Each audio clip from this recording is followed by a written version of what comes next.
we're going to talk about this Elon Musk situation.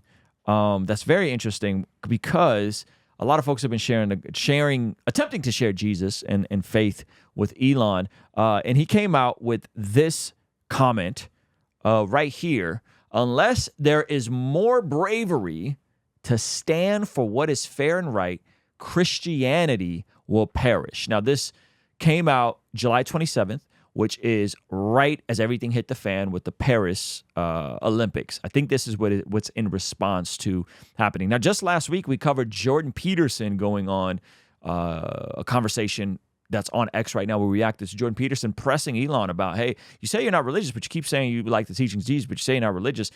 Perhaps you are religious and you're just afraid. Why don't you just embrace it? And kept telling them about Bible story after Bible story.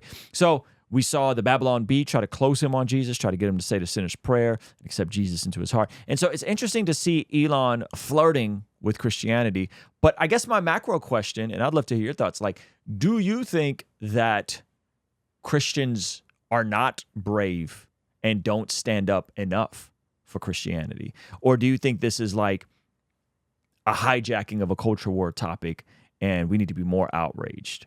What do you think? You think Elon has a point here, or you think this is just kind of him placating and kind of pandering to more conservative Christian folk? I think it's so interesting because I read this two completely opposite ways. Okay, how'd you read this? So on one hand, I read it like standing up for what is fair and right, like defending themselves when people mock Christianity. Okay. That's one way where it would be like, oh, the pandering for conservatives. But you can also read it the other way. Okay. Unless there is more bravery to stand up for what is fair and right. The word fair makes me think of standing up for inequality, diversity. Okay. So it's like, was this something like, oh, Christians need to get with the times and defend? Oh. You get what I'm saying? Like yeah, maybe. A lot of people feel like, oh, Christians are not liked because they don't do anything for the LGBT. Coming from that sphere, I myself have heard it time and time again, and I see it in my comment section all the time because, you know, I have plenty of fans that still flow from that lifestyle. Right, they come from that, and they're still intrigued in my content regardless of their religious, disagreements. Yeah. Interesting. Okay.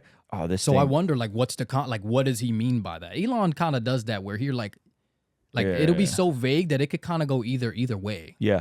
I'm just guessing because he's been so anti any kind of like LGTV language. Like he banned the word the word cisgendered on X. He said that's a slur now. What? And he's been doing a lot of See, I've been out of the loop, so you put me on game. Yeah. So he's been doing a lot of stuff. He said he lost his kid to the woke mind virus because the kid transitioned.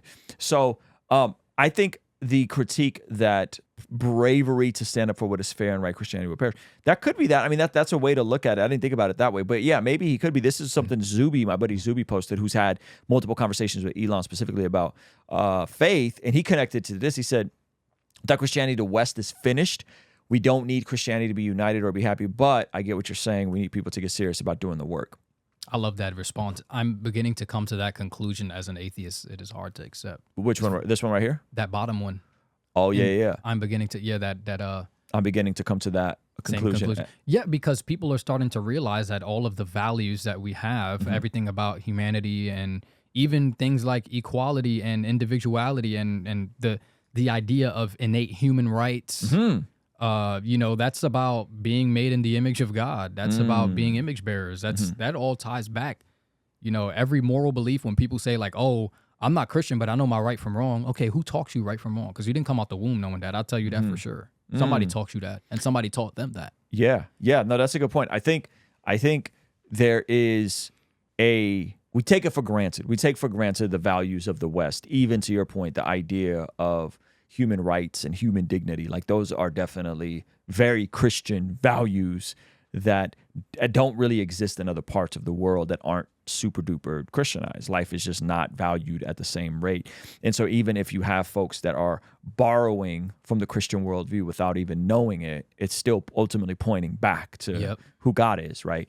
Yeah, that's an interesting positioning that he keeps kind of going back to this idea of Christians needing to stand up for themselves. And didn't Andrew Tate say something similar? Andrew he was Tate, like, oh, Christians they're being weak and they're not defending themselves. Yep. So I guess, yes. And so we talked about that yesterday where he went and protested outside of the French embassy in Romania because of the Olympics thing, right? And he was saying, you guys need to be angry and you need to be bad. And so I think the question is like, I see enough Christians angry about stuff. Right. You know, like I don't know if being more angry persuades the anyone. Right. Yeah, I don't think we need any more angry. Right. I think we need more conversations.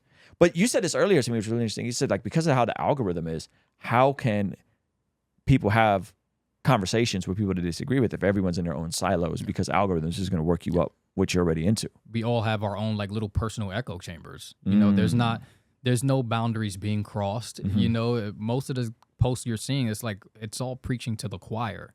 Things aren't as controversial as we think because we're just getting everything so personalized that, you know, you're seeing one thing. In your view, you see plenty of angry Christians. Whereas I see a lot of angry Christians. And, you know, somebody else, they're not seeing that content. And so you're living in two completely different realities because information is reality to people now because we're all chronically online. So we think the political state of the world is A, but then you go ask someone else and they're like, no, what are you talking about? It's totally E, F, G, not A, B, C. So, you know, that could be it too. But this whole, if Christians don't stand up for what's fair and right, I mean, number one, any real Christian knows the gates of hell will not prevail against the church. Amen. So we ain't going nowhere. It don't matter what you do. Yep. We've been dwindled in far lesser numbers. We've been through worse. We've been through way worse. Yes.